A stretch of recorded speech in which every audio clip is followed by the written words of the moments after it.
Football season is back, and that means the return of the Friday football feast. Join Paul Allen and Paul Charchian as we kick off the season at Buffalo Wild Wings in Oakdale next Friday, a week from today. Stop in from 9 to noon for great wings and drinks, tons of football talk, and your chance to win great prizes. Doors open at 8. Get the full details now at KFAN.com, keyword calendar.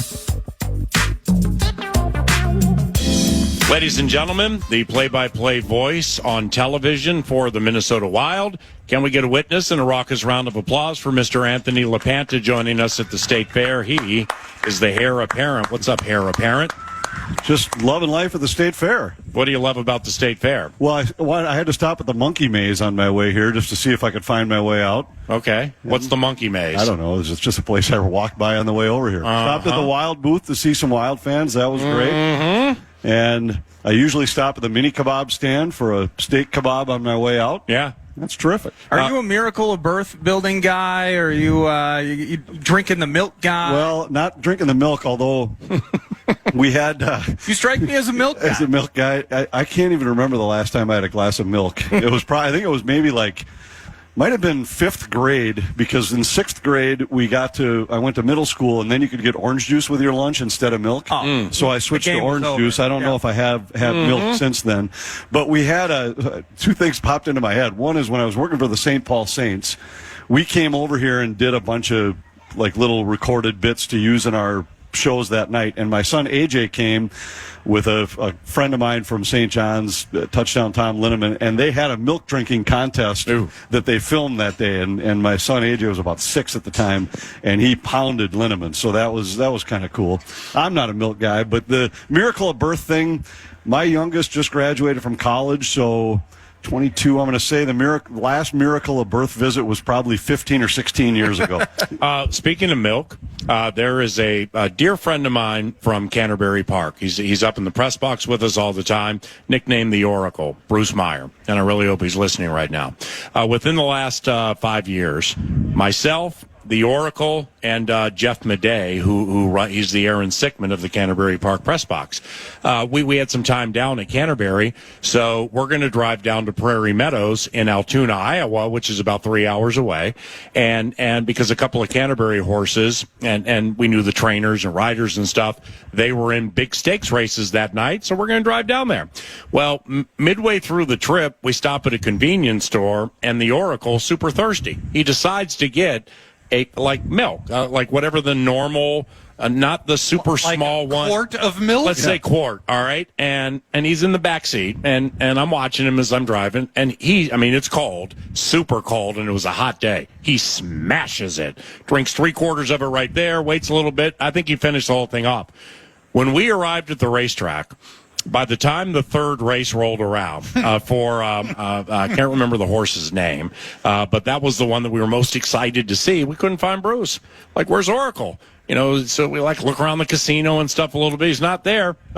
We start texting. Finally, he texts back. He was in the bathroom for 15 minutes. Well, it's so damn hot. Milk was a bad choice, right? That's the way it works. His stomach just worked on him for about 3.5 hours, and it kind of, it was a trip to Iowa in the first place, and then now you put this milk situation on top of it, and now all of a sudden we have consternation. Yeah, I had a somewhat similar scenario in high school, my senior year. Last hour, I'm on the track team, but I've got my last hour before of class was like a free hour. So sneak out of school, go to Dairy Queen, get the large banana split blizzard, and I just wolf that thing down. And I'm like, oh, that was good. I know what I should do. I should get another large banana split blizzard. Oh, so now I got 2 of them in me, and at this time I weigh 125 pounds. And then it just happens that track practice is just a burner, and we get worked. And halfway through it, I'm on all fours, barfing up 2 large banana split blizzards. Oh, wow. Yeah, but it's like with the milk situation, you don't expect to be on the commode for 3 hours in Iowa. Splits before running. Everybody, you kind of know that yourself right there. So we've seen you doing pre and post on Bally Sports North with Twins games quite a bit lately. So the assumption is you're working this series against the Jays. I do not have this weekend. I have the weekend special. off. I'm back on Monday's series in Tampa. So we do them in series. I've had a pretty heavy schedule lately, but I happen to have this weekend off. All right. Well, the good news is these National League clipping penalties are gone. St. Louis, we got Meatloaf. Old schoolers will get it. Meatloaf, 2 out of 3 wasn't bad for the Cardinals. Braves came in, swept us. Chris Sale was tough. I had no idea Margot was that bad defensively in the outfield until I heard Corey Provis say it on TV, and I'm like, wow, that was a big play in that game. Then they moved him to center field. All right, so here comes Toronto, and the Minnesota Twins are just absolutely in a grinder right now because of Bobby Witt Jr., Brady Singer, Cole Reagans, and the rest of these Kansas City Royals joining Cleveland, and now we got to catch 2. Yeah, it's been the Twins are slipping right now, and their game's been off. They've lost 8 out of 10.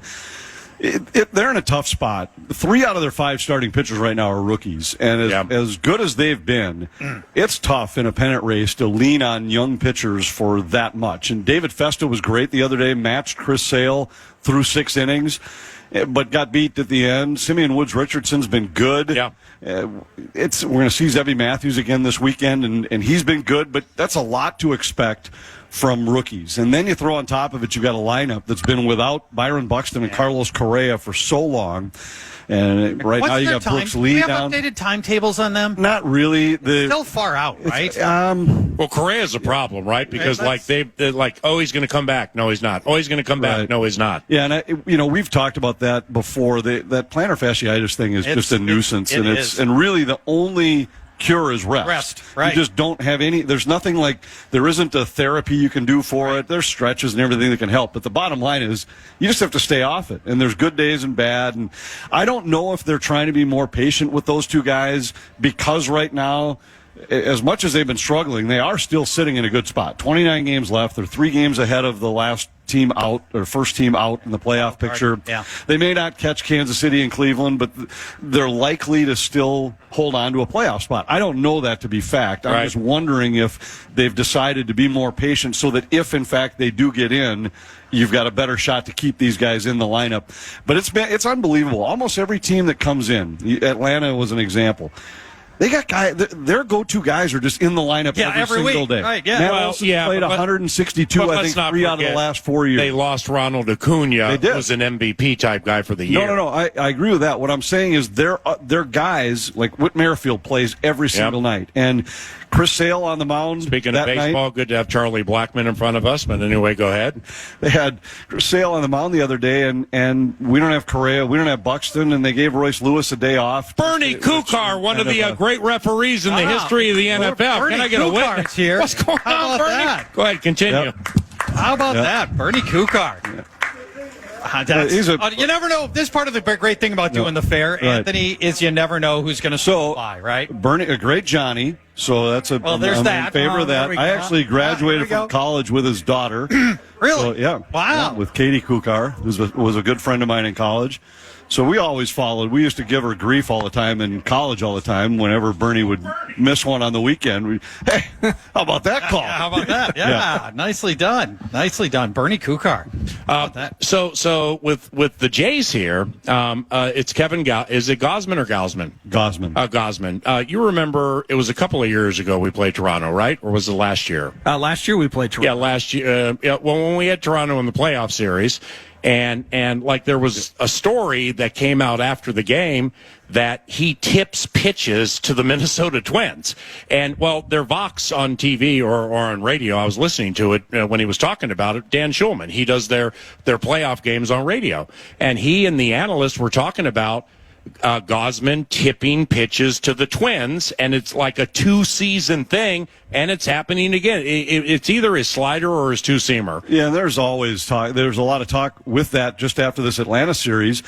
Bailey Ober's had trouble in his career with the Royals, and there was some belief that perhaps the Royals had something. Oh, wow. And now you got Whit Merrifield, who's gone from Kansas City to Atlanta, and Ober gets, is on 11 quality starts in a row. Yes. Gives up 9 in the first 2 innings. This is unbelievable. So immediately there was a thought, like perhaps some of that information, I don't know it to be fact, and it's not like the Gosman bit's fact. Well, I mean, simply because they kill him at some facet of every start. He's a high-end pitcher, and if you look at from Castro through Carlos Santana, Larnick, and all the ones who are playing now, their collective batting average against this stud is 297. Their OPS is almost 900. So you're a conspiracy theory guy. No, I'm not. Well, no, I mean, because not at all. Sometimes there's truth to that stuff, and then sometimes there's just the way guys match up with a certain pitcher. Sometimes it's something in scouting reports and pitch patterns that guys pick up on. But sometimes there is something. I didn't make this is Dan Schulman. I know. This is like their Vox, who's with them all the time. Right. We've got the same thought about Ober with these guys, and I don't know it to be fact. Right. We thought that there was some rumor around it in Kansas City, and then when it happens, a couple former Royals are in the Braves lineup and they pound him. Yeah. That we thought, well, maybe there's something there, but sometimes it's a pitcher, the way he adjusts a grip in his glove. Sometimes it's a little bit different release point. Sometimes it's just that. It's not that he's actually tipping a pitch. It's that we've seen something in the way the ball comes out of his hand with the slider that they can share, right? And that's the bit, right? So it could be that too. His earned run average against the Twins this year is 18. Well, yeah, and he's faced him once. But his earned run average, like in his career, is 2 something. Right. So I mean, it may be a leap, but it's one I'm willing to take. Storyline 1 for this season's injuries. Storyline 2 for me. Well, you can feel free to disagree. Injuries have been a factor for certain. For sure, right? And, how many and to whom really key players at big time. Right. Storyline number 2 feels like the bullpen. And I'm gonna steal, I believe, from Gleeman here in a story from The Athletic. Every free agent and trade pickup for the bullpen has proven to be a misfire, is your direct quote here. Twins bullpen has fallen apart in the second half, ranking 28th in win probability added and 27th in ERA. What are your thoughts on the bullpen and what's gone wrong to make this group and the people we've thrown at it not successful? Yeah, it's interesting because the guys at the end have been good. Griffin Jackson, Joan Duran have been terrific. And with those two guys, I think you can win. Where they've been lacking are the guys, Alcala was really good for a long time. He's been struggling lately. I think all year they've been lacking a true back end of the bullpen left-hander. Thielbar's had his moments. Okert's been okay, but neither one of those guys are like, if they had a lefty that was, and this is wishful thinking, if you had a lefty version of Griffin Jacks that now you could get in there at that key point late in the game, you'd have something. And I thought all year the bullpen was going to be a problem. It maybe would be less of a problem if they hadn't had all the injuries in the starting rotation, where you've had to lean on these guys a little bit more than you'd like. Yeah, I mean, throw Joe Ryan back in your starting rotation, and things look a little different. Throw Chris Paddock back in there, and things look a little different. But I think that's going to be an issue from here down the stretch. Those high leverage guys have been really good, but it's some of those other guys where they've been lacking. And sometimes the bullpen numbers get skewed a little because if you got a game where you're down a couple, and they look at the win probability stuff as closely as any team does, and a lot of teams do it, but the Twins do it as much. As soon as they're down a couple, they look at it and say, our win probability is 15 to 20%, so we're not going to use any of these high leverage guys. We're going to save those guys for tomorrow. Yep. So a lot of times a 2-run deficit turns into 5 or 6, and now all of a sudden your bullpen ERA looks a little inflated, when in reality, when you have a chance to win the game, their bullpen hasn't been as bad. It's not like they've been giving away leads. They lost the other day. It was the first time they had lost with a lead after 8 innings all year long. So it isn't like they've let wins get away. They've let small deficits turn into big deficits a few times. Is there an element, if they're thinking about win probability and the way they're analyzing that they might be doing the same thing as it pertains to Carlos Correa, where we had to deal with, and he fought through a similar type of foot thing a year ago, and he struggled for that, ends up showing up in the playoffs. But this time around, it's like, well, we got him for 5 more years, and this clearly could be something that we're going to have to talk about unless we truly just leave him on the shelf. I'm just kind of speculating, and I was wondering, that's what I was, a little bit what I was alluding to when I was like, maybe they're just trying to be cautious and be really careful to bring him back too soon. Where, let's just say Boston was on a heater right now, and all of a sudden you were tied for that last wild card spot, or you were behind them looking up. Certainly not insinuating that the Twins think they've already locked up a playoff spot. But if you were down in that race, maybe now it'd be like, hey, it's time to duct tape these guys together and run them out there and get the best you can out of them. Where as long as you're still 3 games up, maybe you feel like we can be a little more patient with it and not press it just in case we're able to hang on for a few more days, of another week and a half, and maintain that lead, then bring them back when they're ready and more at 100%. That's just kind of a guess on my part. There have been some updates where we've heard that, hey, he's back at home and he's running, and now he's full baseball activities. And usually that means you're talking about a guy who's a few days away, and it's still been weeks. So I don't know if there have just been nuisance kind of things that have continued to pop up, but somehow, some way, they've got to find a way to keep these guys on the field, because this has not just been a one-year thing. This has been a recent years thing. People are well aware of the injuries Buxton's dealt with throughout his career. Royce Lewis now for a couple seasons, and now you throw Correa in there. You got to find a way to keep these guys on the field. I don't know who does, training, who's their Eric Sugarman, who's the person that they use to try to keep and avoid injuries and shorten the injuries that you have. But because it's like the same thing year over year, I feel like, is it systemic more than just, at some point, is it systemic and not just, well, it just happened to a lot of players randomly? Yeah, I don't know. If you could find the answer to that question, Right. I'm sure they'd put you on staff tomorrow. A bunch of pro sports teams will be using that consultant fee. It's always, I'm sure you guys have seen the same thing with football, because we see it in hockey too, where you don't have this magic wand that you can tap on a guy's shoulder and find out how much pain he's in. When somebody says, my shoulder hurts, I can't go, you just don't know. Like, let's just say there's some hypothetical scale of 1 to 100. Well, for one guy, that might be 90 before he says, I can't go. For another guy, it might be 30, but you have no way of knowing. So, I always talk about it with nuisance injuries, because there might be a guy who's been playing through this and just never says anything. And then the other guy who every time he's got a little discomfort, and then everybody knows about it. So they're saying, well, he's playing through a foot injury or a wrist injury or a shoulder injury. Maybe the other guy's got the same thing and just nobody knows because he hasn't said anything. And then again, maybe there's a guy with major injuries that they are just flukes that, Buxton's had a few of those, fouls the ball off his foot. I mean, that has nothing to do with training. That just, now there's others where it's pulled quads and pulled hamstrings where you think those might be somewhat preventable, but I don't know. It's been a bad run of bad luck for this Twins club over the last couple of years with injuries, no doubt. By the way, my scale, 1. That's it. I'm complaining on a 1 out of 100. That's all I need. And you find a way to play through it and still show up. Yeah, we were talking about the back of the bullpen. Actually, I barely made it in today, if I'm just being honest. Yeah, really tough bout with IBS. Have some milk. Yeah, right. That'll help. It feels like this is kind of an in our fishbowl thing, because you look at it. For instance, I saw this as of April, so when we were truly getting things started. Rays, 5 different starting pitchers on the IL. Yankees had 9 players on the IL. Astros 9. Twins had 8. Dodgers had 7.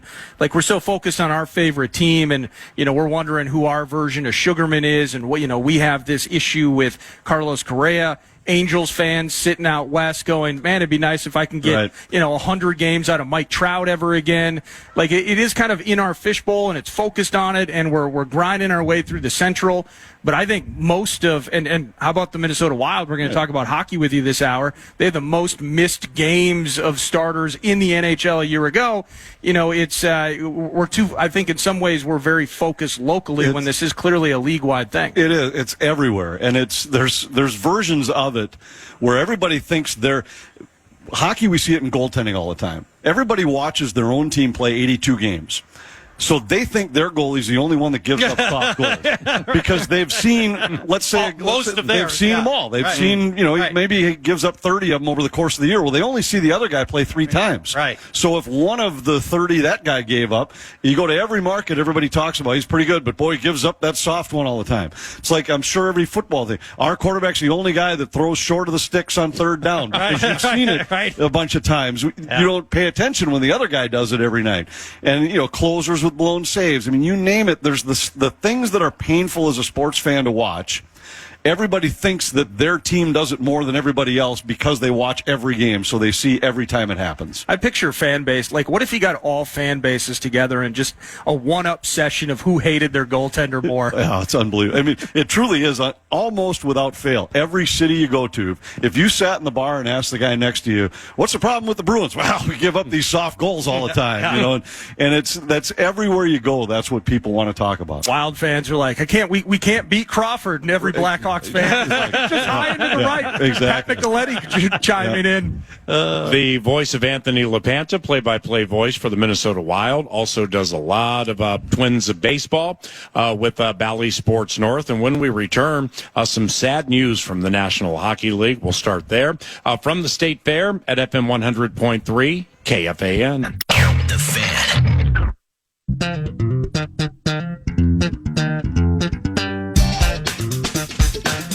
Join Meets Us and Nordo on Saturday, September 7th at St. Croix Casino, Turtle Lake in the Book Sports Betting Lounge. Stop in from noon to 2 p.m. to get in on all of the action while watching the games on their huge TVs, plus great foods and craft beverages. Get the full details now at KFAN.com, keyword calendar.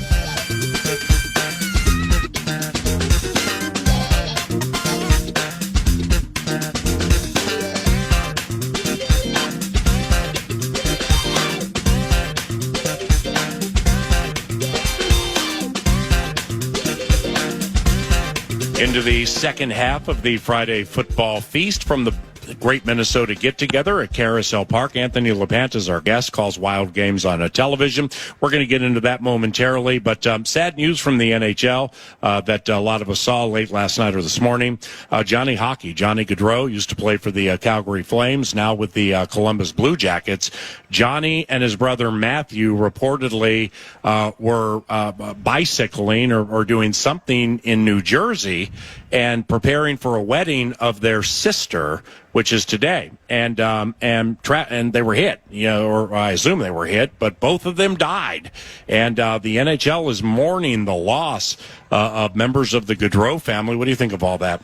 Well, it's an unbelievable tragedy. I just can't imagine a family dealing with that, and I can't imagine now being this wedding will forever be attached to that tragic story. And so many times, the word tragedy, I think, gets used in some situations where it's not truly a tragedy, where there was something that was put themselves in a bad spot, preventable in some way. This one truly is, where it sure sounds like these two young men were doing nothing other than something that was perfectly innocent and victims of a tragic situation. And I just, my prayers go out to family, friends, the organization, the team. I mean, it's just unbelievable to me. I cannot imagine being part of that family and now having to deal with this. And imagine being the sister, and forever your wedding will be linked to this, your anniversary.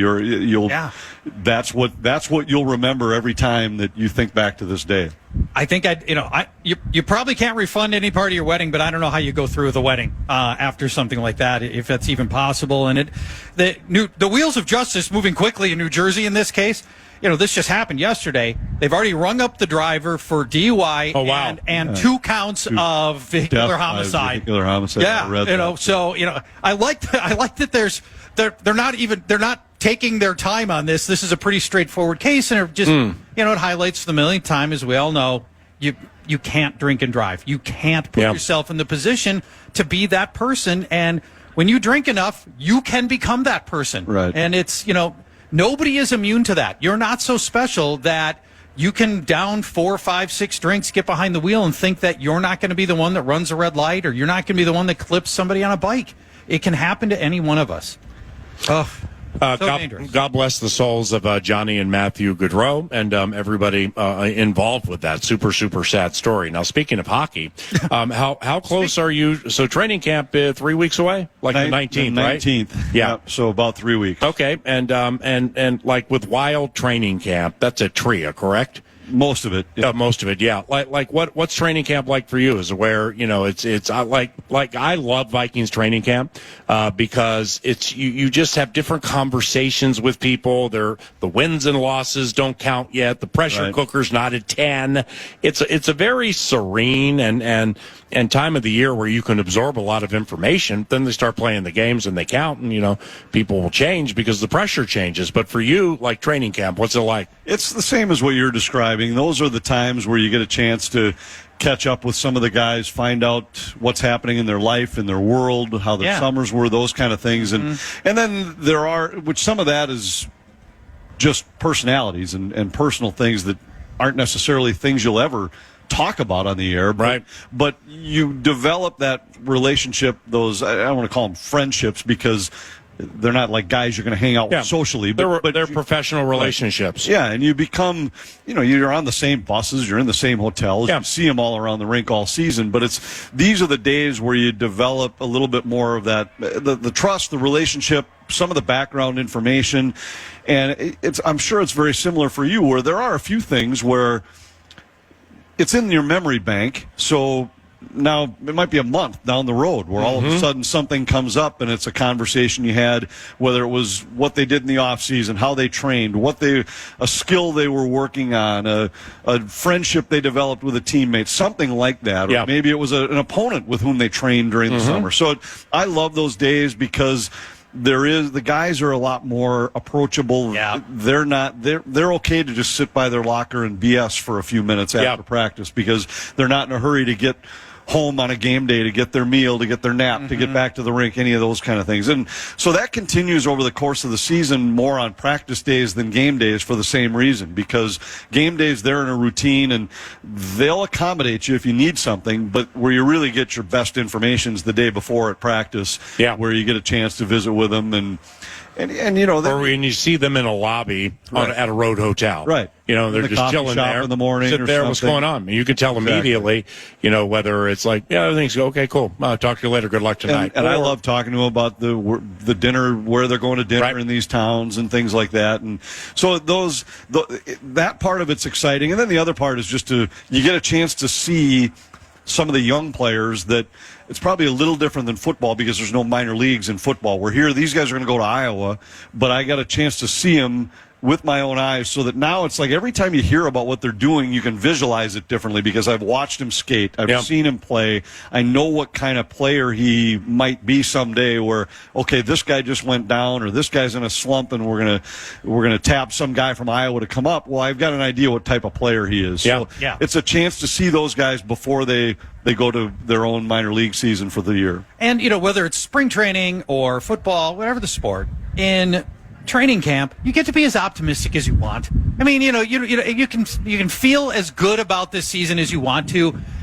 For most of us, most of the time, your team's not going to make it to the championship. And there's going to be disappointment and heartbreak along the way and frustrating losses, and there's going to be pressure and all these other things. But, you don't have to have any of that stuff. Right. And 2 out of the 32 are going to make it to the finals. Right. So 30 out of the 32 are not. And there's probably, I don't know how many that are realistic to think that they've got a shot to be one of those two, maybe 10, 12, 14 teams that if everything falls right could be one of those two.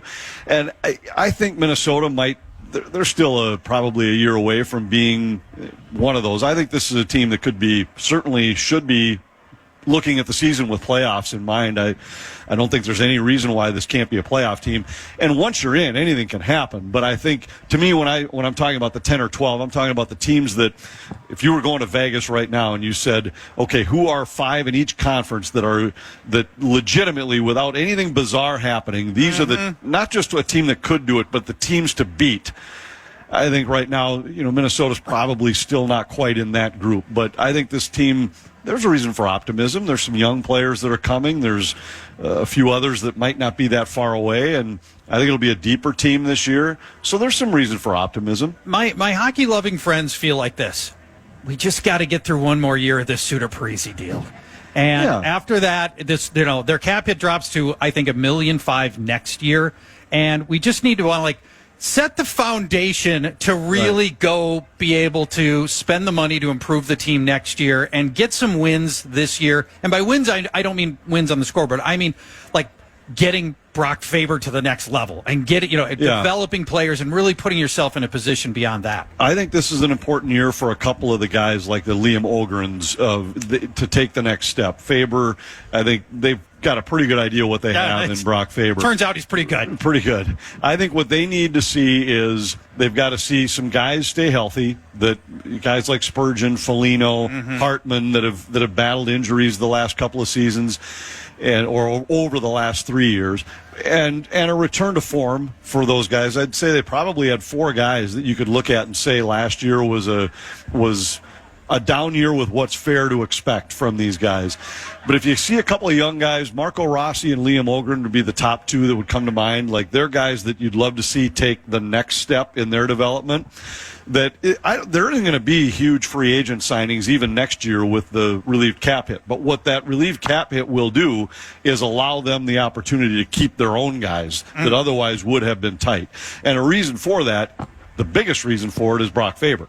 When they were looking at next year as now we're going to have some money. Yeah. Well, they just committed $8.5 million to that to Brock Faber. Right. And that's a good problem to call it a problem. I mean, you don't have that $8.5 million to go get a free agent anymore because you spent it on Brock Faber because it turned out you already had something the guy you want to go get. Right. So now, but it will allow them the ability to re-sign. Kaprizov's contract's going to need to be renewed, and now you're going to have the cash to be able to do that. Anthony LaPanta, the play-by-play voice for Bally Sports North, calling Minnesota Wild games. It's the hair at the fair, and we have more Minnesota Wild topics to present in our final segment with Anthony around the corner. And longtime National Football League referee Bernie Kukar just stopped by the fair booth, chatted with him for a second. I mean, we're talking many Super Bowls.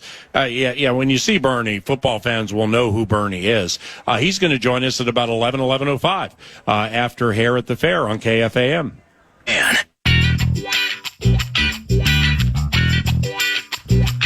Minnesota, you can help make the Target Center the home of the Howl this year. The Timberwolves are hosting auditions for the Action Pack, senior dancers, Pat Cushions, and more. Sign up today at timberwolves.com/entertainment. That's timberwolves.com/entertainment.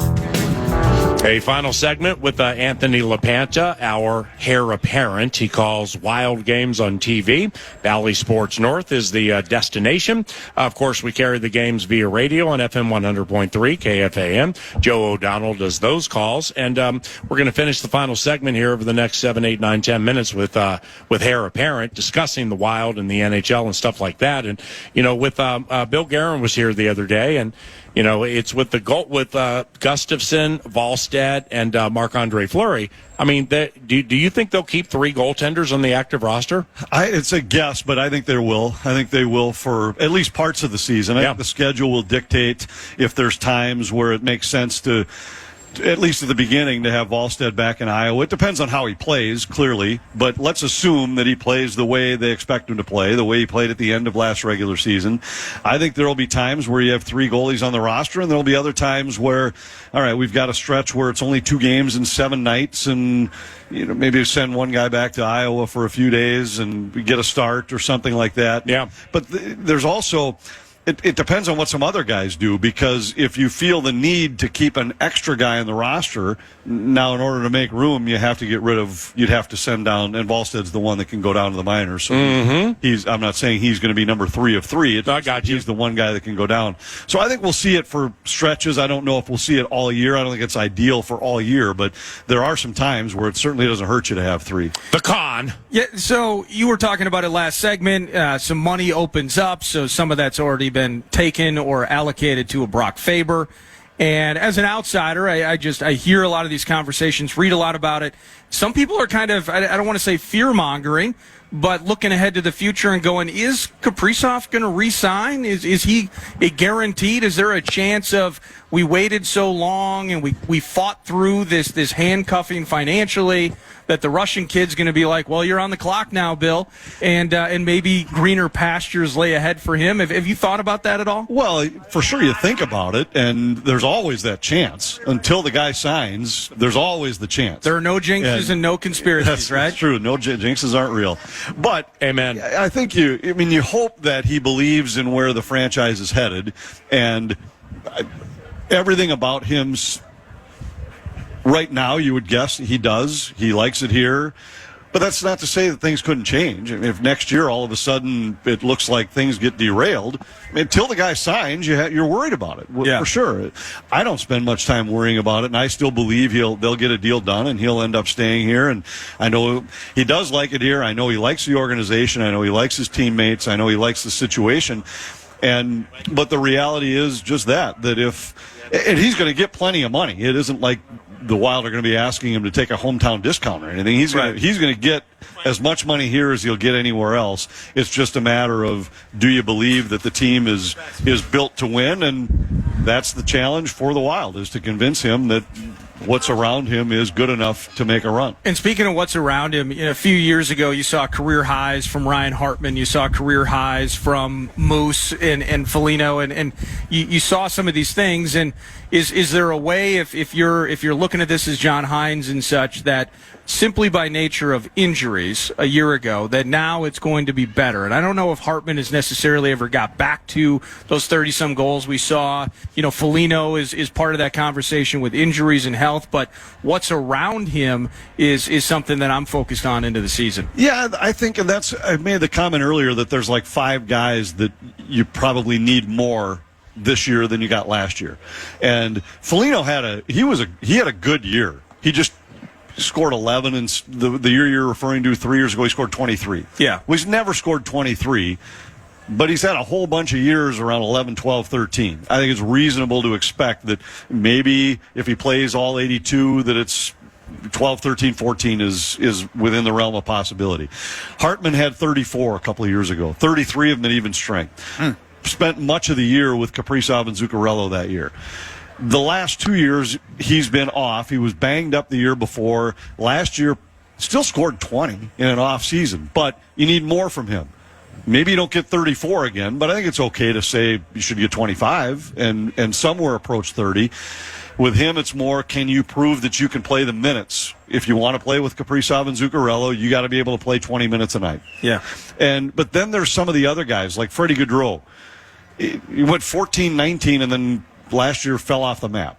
He's a lot better player than what we saw last year. He was battling injuries, and then I think he had some pressure on him. I know he felt he was one of the culprits that let Dean down and cost Dean his job. Maybe he doesn't get back to 19, but he's certainly going to get more than 5. And so I think there's a bunch of guys like that somewhere in between what they had at their peak and what they had last year, if it's somewhere in the middle for all of those guys, then you're going to be just fine. And the roster's just built better.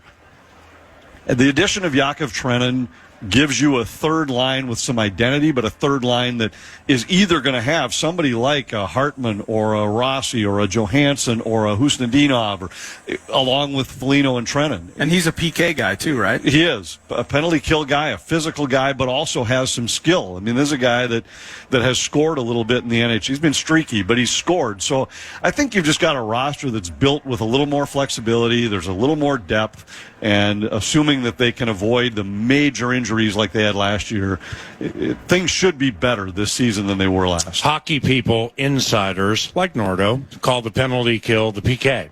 Yep. Do they call the power play the PP? Yeah. Oh, they do all the time? They do. Okay, that's good to know. Arch? You mentioned Marco Rossi. What do you want to get from him this year? And am I correct that he's a looming free agent as well? Well, restricted. Restricted? So he won't. That's a totally different situation. Restricted free agent. That's like arbitration and stuff. Yeah, and they can. There's arbitration that's a possibility. Most of the time, you get those deals done before you get to that. And Rossi I think this is an important year for him because last year he was a really good player last year. When you consider that the previous season he had 1 point in 19 games, and there was a lot of question, like, is he capable of being a top six player? Can he be healthy? Yeah. Can he play? Yeah. Right. And I think he showed last year that he can. And I think this year he had from everything I've heard, another really good offseason in terms of physical training, and that he's going to come back. I think it's fair to expect that we're going to see some great things from him. He's got a lot of talent, and he's a hard-working young man. He's still fighting the fact that he missed an entire year due to injury, so he's a year behind, to be on our own team, to look at Matt Boldy, he's a year behind him physically in development that way. So I think this is a big year for him. But it isn't just a given that he's going to be in your top six. He's going to have to earn it in training camp. But I think he's an exciting young player, and somehow, some way, he's going to fit into the future plans of this club. My man, I appreciate the time. Great work as usual on the radio and TV. Good to see you again. Yeah, good to see you guys. Yep, stop by the studio sometime in September. We'll preview the season. All right, anytime. Anthony LaPanta, ladies and gentlemen, he's your TV play-by-play voice of the Minnesota Wild. Now, when we return, a very happenstance has transpired at the Great Minnesota Get-Together. A very special guest and a longtime friend of ours, 9 to noon, is going to stop by for a segment. And about the best way to set it up is to say, personal foul, clipping, number 30 offense, replay third down. We'll be right back.